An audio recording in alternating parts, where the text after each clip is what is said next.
आजची कथा आहे अनाहूत पत्र. रात्र खूप गडद होती. शहर शांत झोपलं होतं. पण त्या अपार्टमेंटच्या 7व्या मजल्यावर एक खिडकी उघडी होती आणि त्यातून पिवळसर प्रकाशाचा पट्टा थेट त्या टेबलावर पडत होता जिथे ती बसलेली होती. तिचं नाव स्वरा. ती एक फ्रीलान्स लेखक होती. पण आज ती काहीच लिहित नव्हती. समोर एका जुन्या लिफाफ्यावर तिचा नजर स्थिरावलेला होता. त्यावर कुठलाही पत्ता नव्हता, स्टॅम्प नव्हता.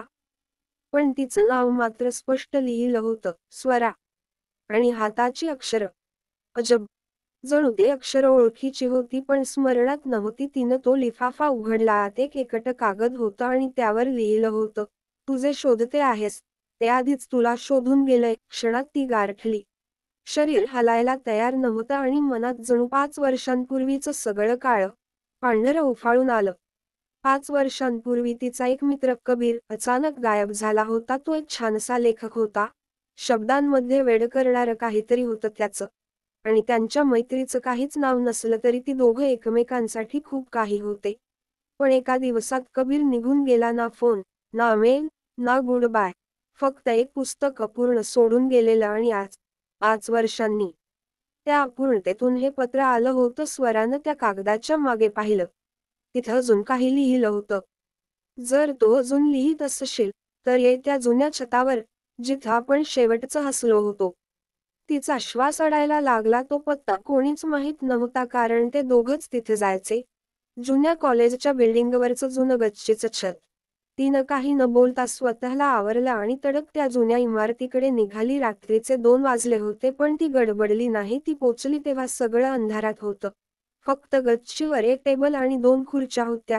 तशाच जशा त्यांनी त्या शेवटच्या भेटीत ठेवून दिल्या होत्या. आणि त्या टेबलावर एक वही ठेवलेली होती, तिचं नाव, स्वरासाठी. ती हळूहळू पुढे गेली. भीती आणि ओढ एकत्र मनात वावरत होते. तिनं वही उघडली आणि वाचू लागली.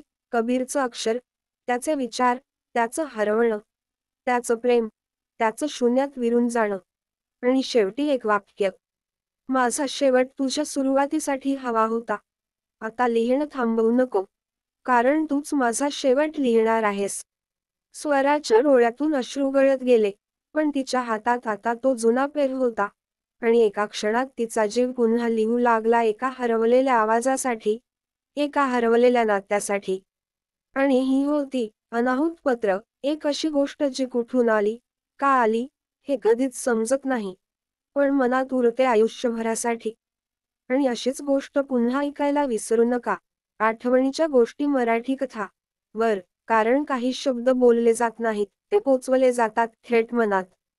पूर्णविराम पूर्णविराम पूर्णविराम. स्वरानं ती वही हातात घेतली आणि गच्चीच्या त्या कोपऱ्यात जिथे कधी ती आणि कबीर खूप हसले होते तिथे टेकून बसली. एकीकडे त्या वहीतले शब्द वाचत होती आणि दुसरीकडे तिच्या मनात खोल खोल काहीतरी सळसळत होतं. कारण कबीरच्या शेवटच्या ओळीमध्ये एक खुणा होती. जेवढं लिहिलं नाही तेवढंच जास्त खरं होतं. त्या शब्दांनी स्वराच्या आत काहीतरी हललं. ती पुन्हा पुन्हा तेच पान वाचत राहिली आणि अचानक तिच्या लक्षात आलं, कबीरनं काही शब्द उडवले होते. त्याच्या ओळींमध्येच रिकाम जागा होत्या. जणू काही कोड होतं. तिनं लक्ष देऊन पाहिलं. त्या रिकाम्या जागा अक्षरशः एक नकळत संदेश देत होत्या, तू पुन्हा लिहिलंस तर मी तुला परत भेटेल. ती थरारली.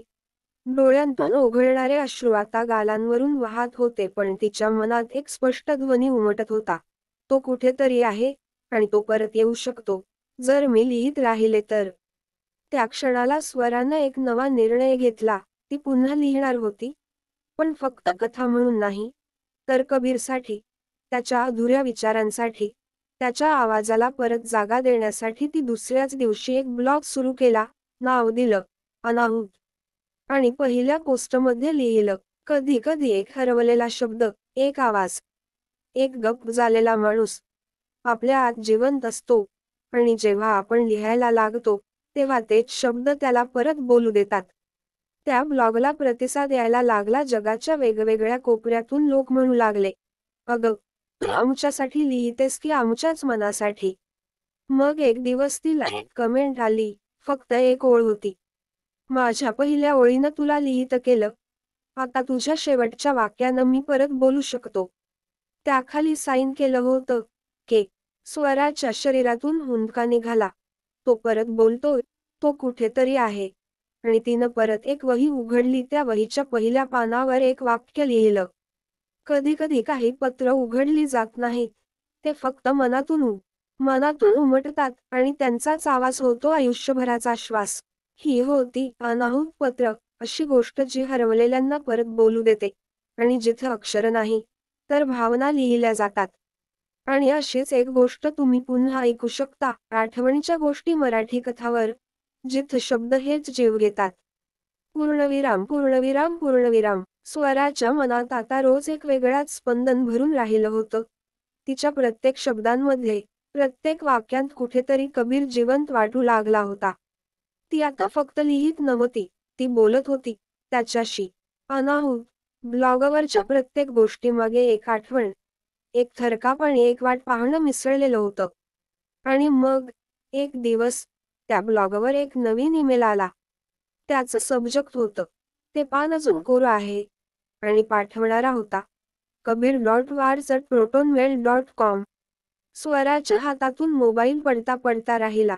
तिचा श्वास अडकला आणि त्या एका क्षणात 5 वर्षांच्या आठवणी एकाच वेळी डोळ्यांसमोरून सरकत गेल्या. तिनं ईमेल उघडलं. तिथं काहीच मोठं नव्हतं, फक्त 3 ओळी होत्या. पेक्षा जास्त. मी हरवलेलो नाही, फक्त थांबलो होतो. तू लिहायला लागलीस आणि मी परत चालू लागलो. अजून एक गोष्ट बाकी आहे, माझ्या विना अधुरी शेवटची वही. स्वरानं लगेच उत्तर दिलं, पेक्षा जास्त. कुठे आहेस? तुला शोधावं की लिहित राहावं? पण उत्तर काही आलं नाही. दिवस सरले, आठवडे गेले. स्वरानं लिहिणं थांबवलं नाही, पण आत कुठेतरी ती वाट पाहत राहिली, त्या एका शेवटच्या गोष्टीची. आणि मग एका पावसाळी दिवशी तिच्या घराच्या दरवाजाबाहेर एक कोरिअर पॅकेज आलं. त्यावर कुठलाही पाठवणारा नव्हता, फक्त वर हाताने लिहिलं होतं, शेवटची वही, तुझ्यासाठी. स्वरानं ते उघडलं. आत एक सडपातळ वही होती, काळ्या कवरची. आतली पहिली पानं कोरी होती आणि शेवटच्या पानावर एक गोष्ट पूर्ण होती. त्या गोष्टीचं नाव होतं, जेव्हा तू लिहिलंस तेव्हा मी वाचलो. ती गोष्ट अक्षरशः कबीरच्या शैलीत लिहिलेली होती. त्याचे शब्द, त्याचा विचार, त्याची खोल खोल शांतता. आणि शेवटी फक्त एक ओळ, पेक्षा जास्त. तू आता साक्षीदार आहेस माझ्या अस्तित्वाची, कारण मी तुझ्या शब्दांत जगतो. स्वरानं ती वही हळूच बंद केली आणि त्या खिडकीपाशी जिथून तिचं पहिलं अनाहूत पत्र आलं होतं, तिथं बसून डोळे मिटले. बाहेर पाऊस चालूच होता, पण आत तिच्या मनात कबीरचा आवाज स्पष्ट ऐकू येत होता. स्वरा, आता तुझा प्रत्येक श्वास म्हणजे माझं एक वाक्य आहे, आणि ही गोष्ट संपणार नाही, कारण तूच माझा शेवट विसरलीस. ही होती अनाहूत पत्र, या कथेची अखेरची पण अधुरी बाजू. कारण काही गोष्टी शेवट नसतात, त्या पुन्हा सुरू होण्याची वाट पाहत असतात. आठवणीच्या गोष्टी मराठी कथावर तुम्हाला अशाच गोष्टी भेटतात, जिथे शब्द फक्त ऐकले जात नाहीत, त्यात खोलवर गहिवरतात. काही गोष्टी कधी बोलल्या जात नाहीत, त्या फक्त एका अनाहूत शब्दातून पोचतात, मनाच्या अगदी खोल तळाला. आज तुम्ही ऐकली अनाहूत पत्र, एक गोष्ट जिचा पाठवणारा हरवला, पण ज्याचा अर्थ प्रत्येकाच्या आत कुठेतरी दडलेला आहे. जर तुम्हालाही कधी असं वाटलं असेल की एखादी गोष्ट अधुरी राहिली, किंवा कुणाचा शेवट अजून उरलेला आहे, तर आठवणीच्या गोष्टी मराठी कथा चा भाग व्हा, कारण इथे शब्द हेच जीव घेतात आणि अश्रूंतून देखील गोष्टी उमटतात.